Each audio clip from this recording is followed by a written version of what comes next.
사랑하는 재림성도 여러분 안녕하십니까?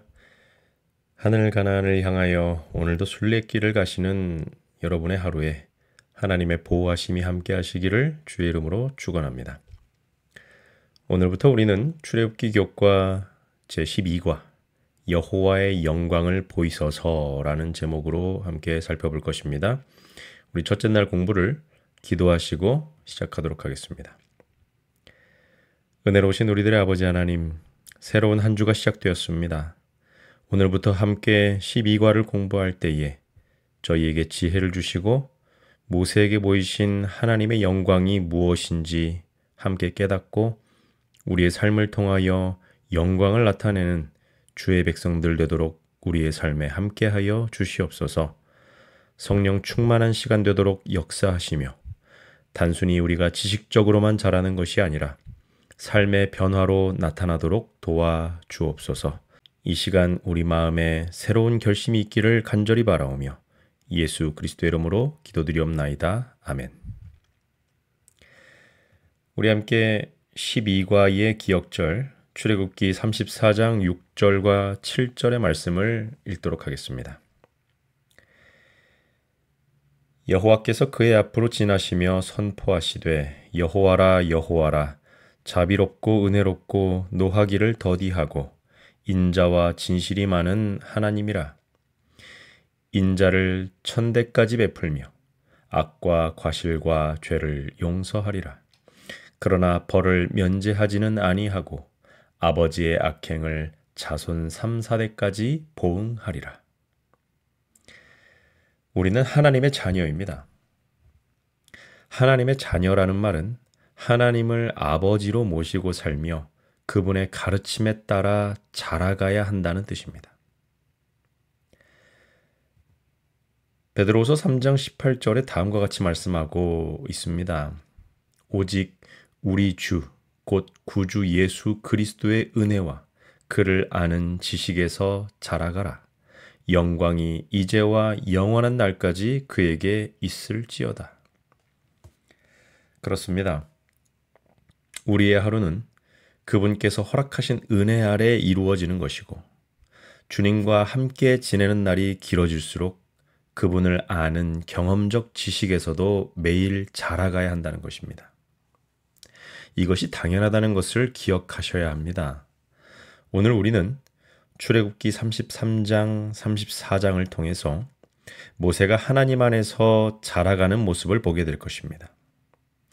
우리가 모세의 성장기를 듣고 관찰하는 것으로 그치는 것이 아니라 우리의 삶이 모세와 같이 하나님을 알아감에 있어서 더 깊이 그리고 더 넓게 변화될 수 있다는 것을 배우고 그렇게 살아가기로 결심하기 위하여 이번 주 교과를 공부하는 것입니다.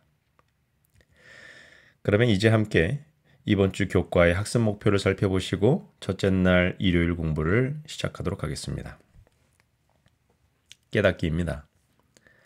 하나님을 더 알기 원한 모세에게 주님은 영광을 보이셨고 모세는 지식과 관계의 모든 면에서 성장하며 변화했다.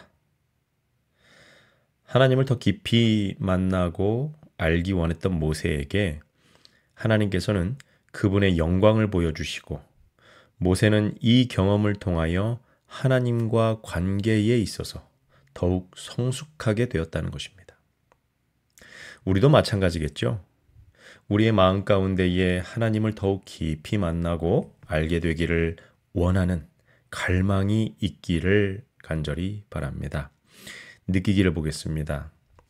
하나님의 영광은 사랑하시며 인자하신 당신의 속성이며 우리의 영광은 그분의 영광을 세상에 알리는 것이다. 핵심은 이것이죠. 하나님의 영광은 그분의 품성을 통해 나타납니다.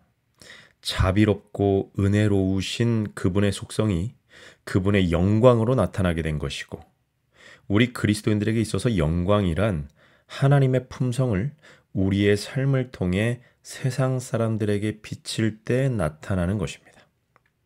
영광에 대한 인식의 변화가 필요하겠죠? 마지막으로 행하기를 읽어보겠습니다. 하나님을 더 깊이 알고 그 안에서 자람으로 하나님의 빛을 세상에 비춘다.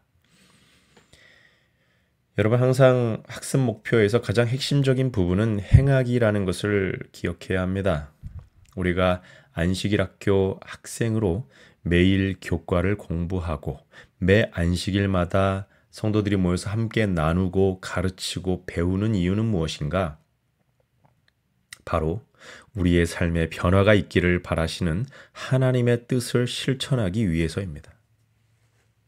우리가 신학적으로 아무리 어려운 부분을 배우고 외우고 이해한다고 해도 실제 삶이 그리스도를 닮도록 변화되지 않는다면 그리스도 안에서 자라가고 있다고 말할 수 없겠습니다.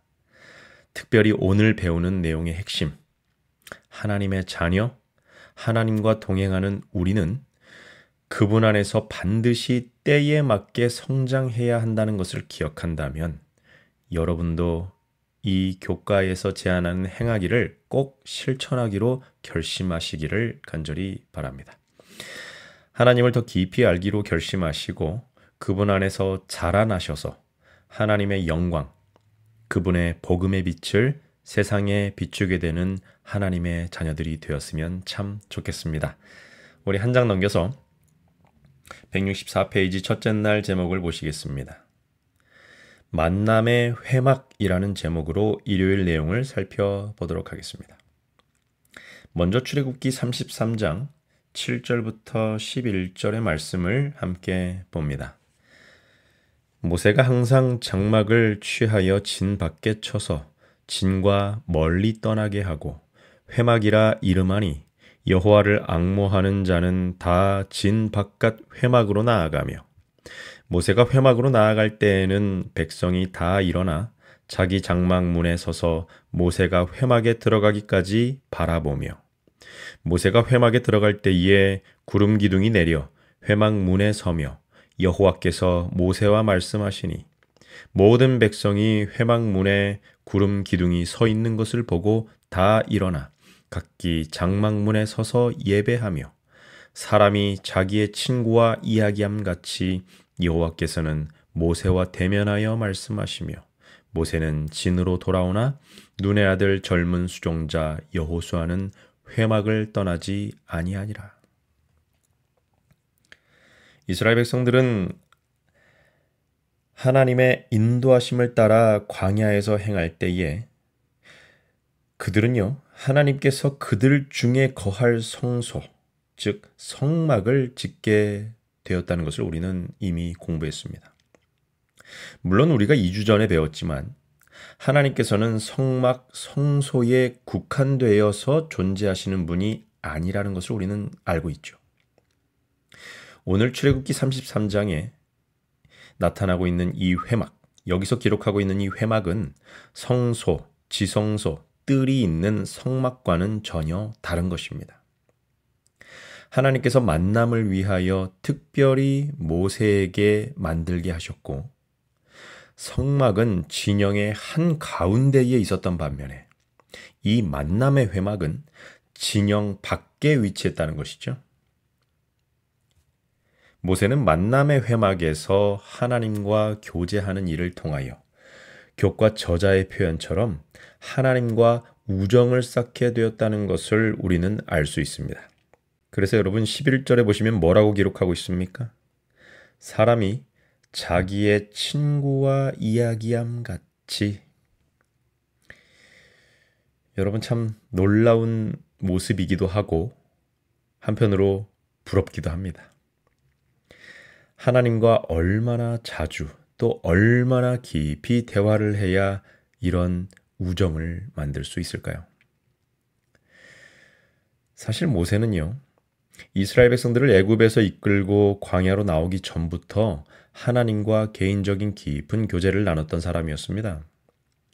우리가 아시다시피 40년 동안 미디안에서 이스라엘의 지도자로서 준비하는 시간을 보내면서 그는 성령 하나님의 영감을 통하여 욥기와 창세기를 기록할 수 있는 특권을 이미 누렸었죠.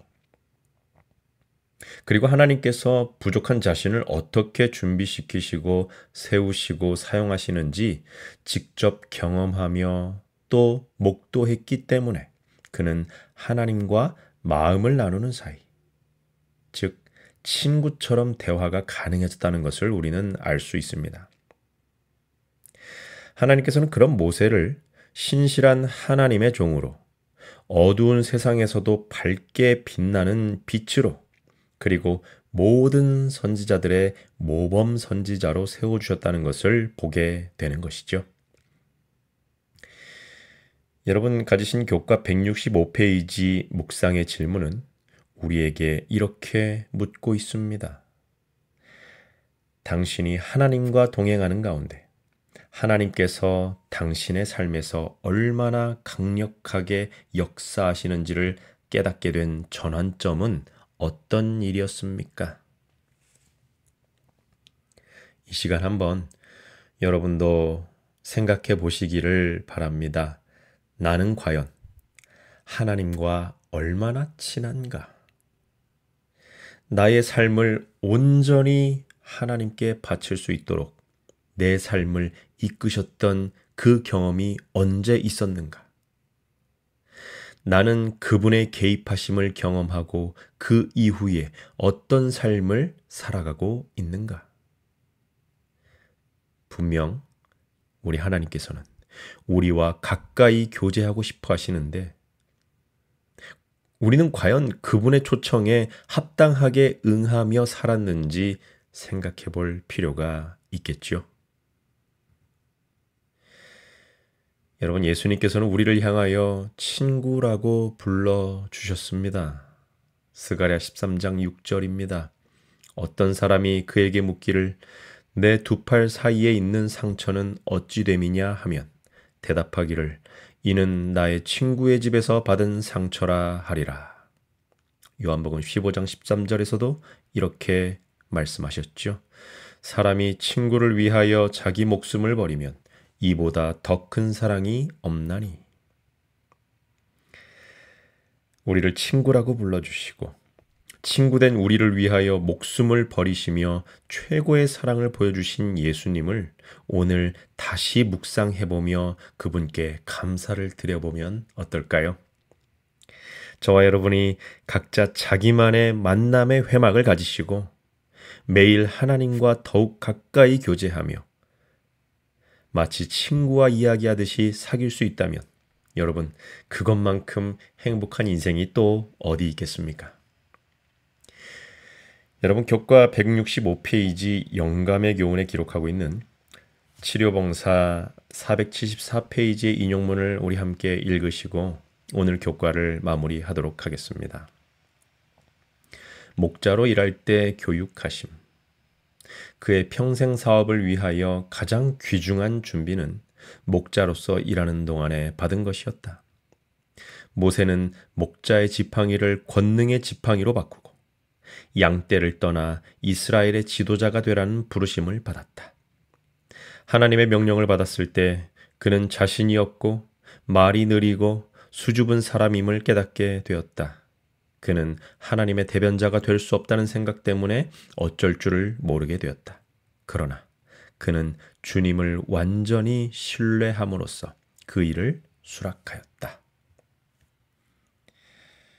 여러분, 모세는 하나님과 가까이 사귀면서 자신의 부족함과 못남을 더 밝히 깨닫게 되었습니다. 자신이 아무것도 아님을 느꼈고 모자란 것이 너무 많다는 것을 알았습니다. 그러나 모세는 자기 능력, 자기의 배경, 자기의 잘남이 아니라 오직 하나님을 온전히 신뢰하고 부르심을 따라 자기에게 맡겨진 사명을 위해 나아갔다는 것을 보게 되는 것입니다. 여러분, 우리도 하나님께 가까이, 예수님께 가까이 나아가고 말씀을 자주 묵상할수록 우리의 부족함이 더 크게 보일 것입니다. 그래서 우리에겐 그리스도가 필요하고 그분의 은혜가 필요하고 주님의 사랑과 용서가 반드시 있어야 함을 깨닫는 것입니다. 주님을 온전히 신뢰하셔서 오늘 하루도 주님 안에서 승리하시기를 주의 이름으로 축원합니다. 기도하겠습니다. 은혜로우신 아버지 하나님, 오늘도 우리에게 새 생명을 허락하시고 주의 말씀 가운데 살게 하시니 감사합니다. 모세처럼 하나님과 가까이 사귀고 매일 더욱 주님을 알기 원하오니 주님과 함께하는 하루를 살도록 우리 마음에 함께하여 주시옵소서. 때로 우리는 너무 게을러서 변화를 두려워하기도 합니다. 주님을 자주 바라봄으로 주님 닮은 자녀들 될 수 있게 오늘 하루도 주님의 은혜로 채워 주시옵소서. 구주 되신 예수님의 이름으로 간절히 기도드립니다. 아멘.